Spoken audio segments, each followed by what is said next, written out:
UPSC CSC 2021 के CSAT में question है कि निम्नलिखित गुणन मल्टीप्लिकेशन के प्रश्न पर विचार कीजिए, और जिसमें दिया है पी क्यू इंटू 3, जिसको 3 से गुणा करते हैं पी और क्यू को, तो आर क्यू क्यू आता है, जहां पी क्यू और आर भिन्न अंक हैं और आर 0 नहीं है, ये बताया गया है। तो क्वेश्चन के हिसाब से हम बना लेते हैं। सबसे पहले तो दिया है पी क्यू इंटू 3, है ना। P और Q को जब हम 3 से गुणा करते हैं, इसको जब हम 3 से गुणा करते हैं तो क्या आता है, R Q और Q, ये आता है। तो इस आधार पर अगर हम देखें तो ऐसा संख्या लेना होगा हमें, जो अगर हम 3 को Q से गुणा करते हैं तो Q ही आना चाहिए उसके इकाई में, राइट।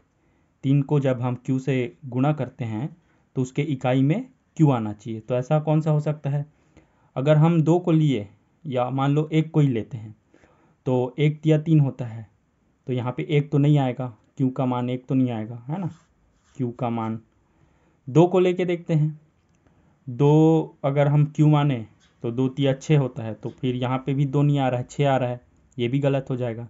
3 को रख के देखते हैं, 3 तिया 9, तो ये भी नहीं आएगा क्योंकि 9 आ रहा है। Q का मान तो 3 लिए थे अपन, है ना, तो उसके इकाई में भी 3 आना चाहिए, ये भी नहीं। तो 4 को देखते हैं, 4 तिया 12 होगा, 4 तिया 12, 12 मतलब 4 नहीं आ रहा है उसके इकाई में, तो ये भी नहीं है।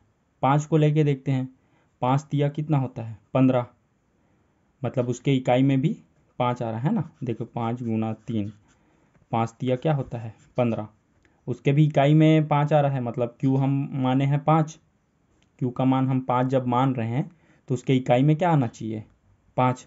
तो मान लेते हैं कि यहाँ पे 5 आ गया, है ना, एक कैरी आया, 15 है। तो अब P ऐसे संख्या को लेना है हमें, P जिसको 3 से हम गुणा करते हैं। ये देखिए यहाँ पे भी Q है, इसका मतलब यहाँ पे भी आना चाहिए 5, राइट।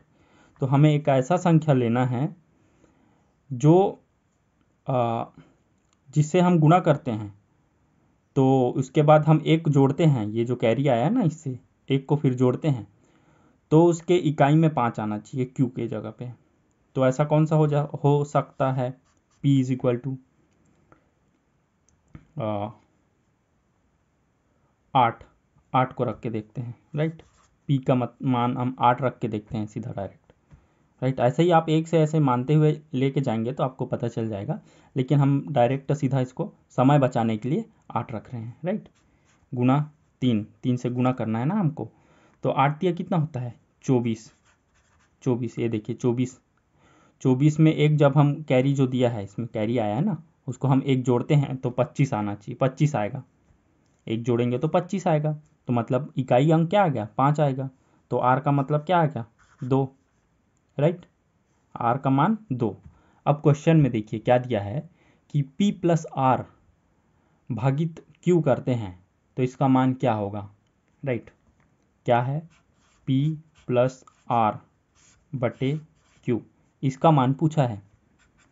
P का मान हमने क्या निकाला है, 8 प्लस आर, है ना, आर का मान क्या दिया है, 2, भागित Q का मान क्या है, 5। इसका मतलब 8 2 10 बटे 5, क्या हो गया, 5 एकम 5, 5 दूनी 10, मतलब 2। ऑप्शन में देखें तो बी जिसमें 2 दिया है, राइट आंसर हमारा वही हो जाएगा।